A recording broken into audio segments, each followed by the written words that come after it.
அண்ணலம் பெருமான் ஸல்லல்லாஹு அலைஹி வஸல்லம் அவர்கள் சொன்னார்கள், நான் தான் இறுதி நபி, எனக்கு பின் எந்த நபியும் இல்லை. அப்படி ஒருவேளை ஒரு நபி வருவதாக இருந்தால் அது உமராகத்தான் இருக்கும் என்றார்கள் ஸல்லல்லாஹு அலைஹி வஸல்லம். உமர் ரலியல்லாஹு அந்த அளவிற்கு மிக சிறப்பானவர்கள். அந்த உமர் ரலியல்லாஹு அவர்கள் சொல்லுகிறார்கள்,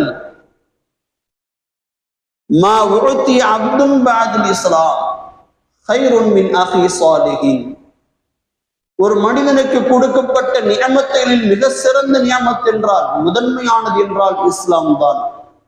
அந்த இஸ்லாத்திற்கு பிறகு ஒரு மனிதனுக்கு அல்லாஹ் கொடுத்த மிக சிறந்த காரியம் எதுவென்றால் அஹுன் சாலிஹுன், நல்ல நண்பர்கள் என்றார்கள் உமர் ரலியல்லாஹு அவர்கள்.